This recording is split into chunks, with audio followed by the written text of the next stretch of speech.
so happy that the Moth joke has been getting circulated so much from our Tonight Show, because it is completely outrageous what he's doing.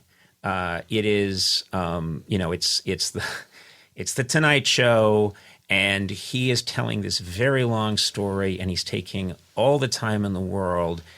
And I love it just because even though I was there, I'm delighted every time I see it. Yeah. I every time I see it, I'm delighted with it, because what he's doing breaks every rule. Brevity is the soul of wit. That is the rule. Yeah. Keep it, and man, he completely, like Picasso, blew up the form. He goes and he tells this joke forever, and then finally gets to this punchline, and you can see that everyone's delighted, but he has broken every rule in the book.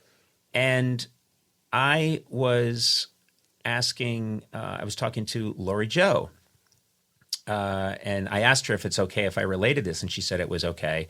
But she said that not too long ago, someone asked Norm about the Moth story that he told on our Tonight Show, and that she said, the guy wanted to know what made you have the nerve to do that, and that he said that, it was that goddamn Frank Smiley. He said, I was only supposed to do one segment, and then suddenly in the commercial break, Frank came over and said, like, you're doing another one, because whenever I had Norm, I was greedy.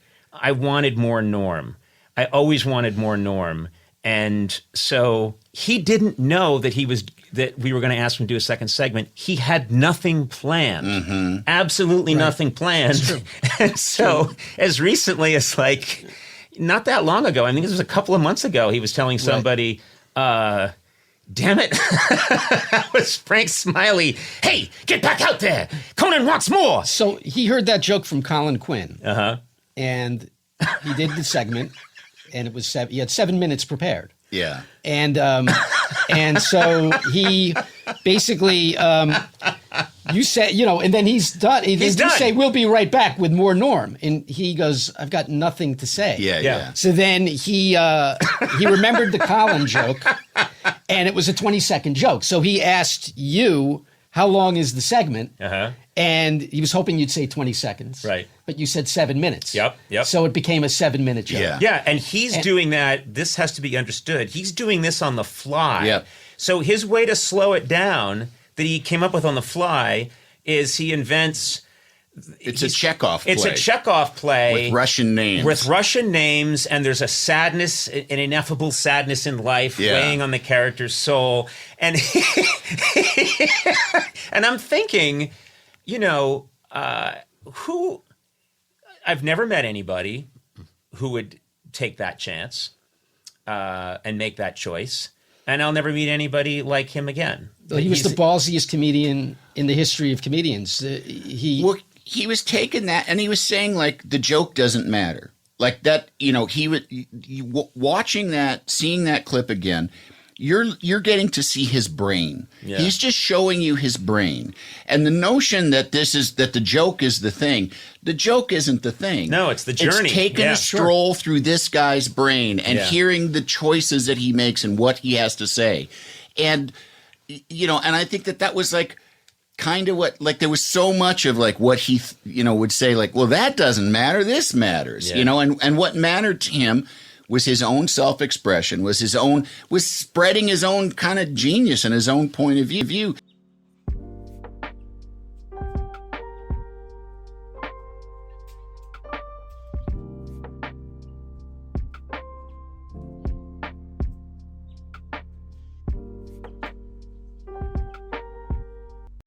So we're seeing it a little bit in process here, but obviously we watch you on late night shows. We hear you. I just heard you on Howard Stern.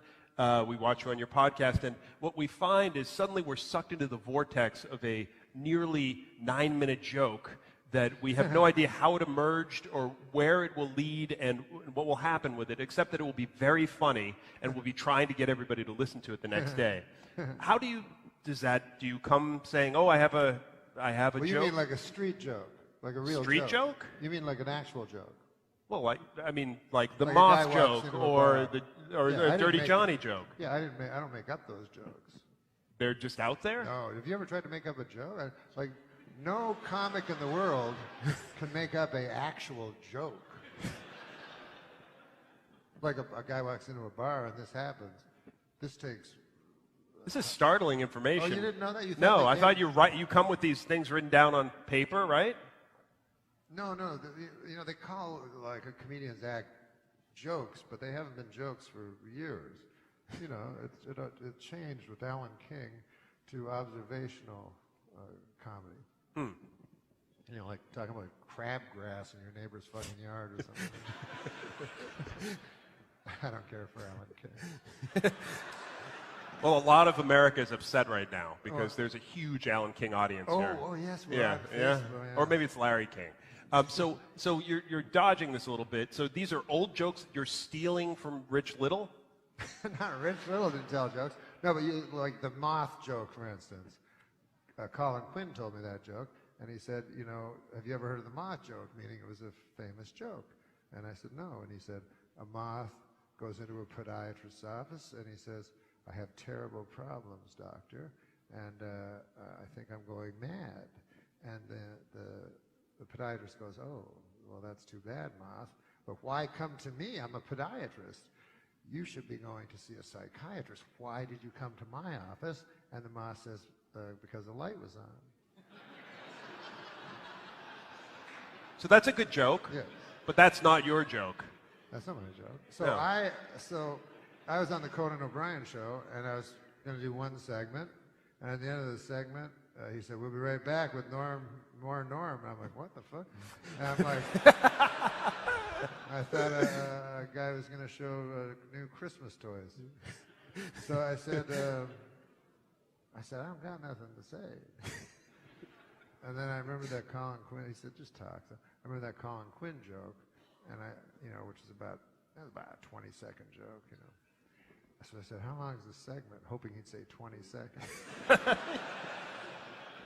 And he said about 7 minutes, you know. So I made the joke 7 minutes long.